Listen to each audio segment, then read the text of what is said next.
Hello అండి. Welcome back to Sriphala vlogs. ఎలా ఉన్నారు మీరందరూ? మేము బాగున్నాము. మీరు కూడా బాగున్నారని అనుకుంటున్నాము. ఇప్పుడు చలికాలం కదండి. సాయంత్రం వేడివేడిగా స్నాక్స్ ఏదైనా తినాలనిపిస్తుంది కదా. దానికోసం నేను నిన్న సగ్గుబియ్యంతో వడలు చేశానండి. ఈ వడలు చాలా టేస్టీగా ఉన్నాయండి. బయట క్రిస్పీగా, లోపల సాఫ్ట్గా చాలా బాగున్నాయి. సో నా స్టైల్లో మేము ఎలా సగ్గుబియ్యం వడలు చేశానో ఆ రెసిపీని మీతో షేర్ చేస్తున్నాను. ముందుగా నేను కొద్దిగా శనగింజలు తీసుకొని వాటిని ఒక 2-3 నిమిషాలు లైట్గా ఫ్రై చేశానండి. ఇది పొట్టు రావడానికి మాత్రమే ఫ్రై చేసుకోవాలి.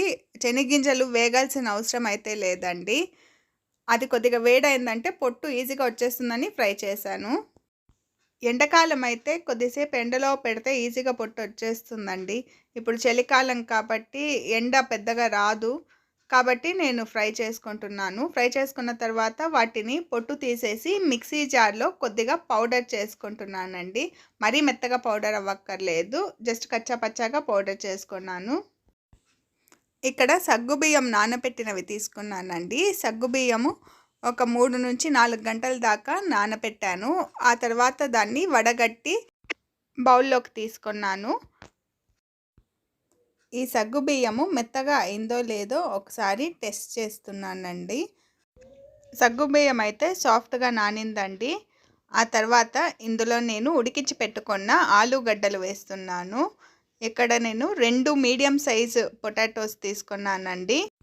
ఈ ఆలుగడ్డలు ఉప్పు వేయకుండా ఉడికించి పెట్టానండి. వాటిని స్మాష్ చేసి ఇందులో యాడ్ చేస్తున్నాను. ఆ తర్వాత ఇందులో పచ్చిమిరపకాయలు యాడ్ చేస్తున్నాను. ఆ తర్వాత కొత్తిమీర, కరివేపాకు, శనగింజల పొడి, కొద్దిగా మిరప్పొడి, ఉప్పు ఇవన్నీ వేసి బాగా మిక్స్ చేసుకోవాలండి. ఇక నేను మిరపకాయలు అలాగే మిరప్పొడి కూడా యాడ్ చేశానండి. మిరపకాయలు పెద్దగా కారం లేదు.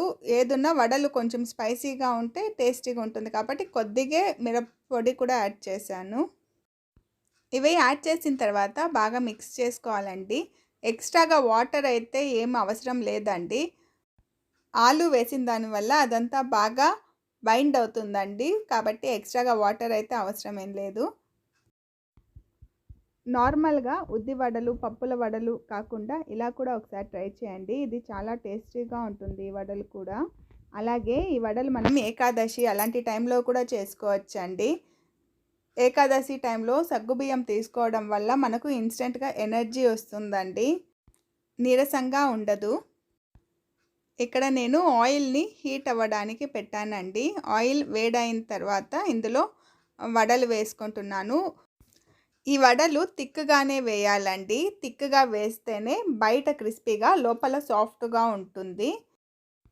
ఈ రెసిపీ నేను ఫస్ట్ టైం మహారాష్ట్ర వెళ్ళినప్పుడు అక్కడ టేస్ట్ చేశానండి. అక్కడ హోటల్లో వాళ్ళని ఈ రెసిపీ ఎలా చేయాలి అని అడిగినప్పుడు వాళ్ళు చెప్పారు.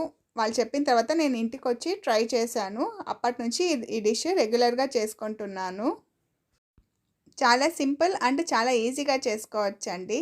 సగ్గుబియ్యం నానపెడితే సరిపోతుంది. దానికే కొంచెం టైం టేకింగ్. అది నానిపోయిందంటే ఫాస్ట్గా చేసుకోవచ్చు వడలు. ఇవి గోల్డెన్ బ్రౌన్ కలర్ వచ్చే వరకు ఫ్రై చేయాలంతే అండి. వడలు అయితే రెడీ అయిపోతాయి. ఈ వడలు టమాటో సాస్ లేదా పెరుగుతో టేస్ట్ చేస్తే చాలా బాగుంటుందండి. మహారాష్ట్ర సైడ్ అంతా పెరుగుతోనే ఇస్తారు. మీరు ఒకసారి తప్పకుండా ట్రై చేయండి. మీకు ఈ రెసిపీ నచ్చిందని అనుకుంటున్నాను. మీకు ఈ రెసిపీ నచ్చినట్లయితే లైక్, షేర్ అండ్ సబ్స్క్రైబ్ చేయండి. థ్యాంక్ యూ ఫర్ వాచింగ్ అండి. నా నెక్స్ట్ వీడియోలో మళ్ళీ కలుద్దాం. బాయ్.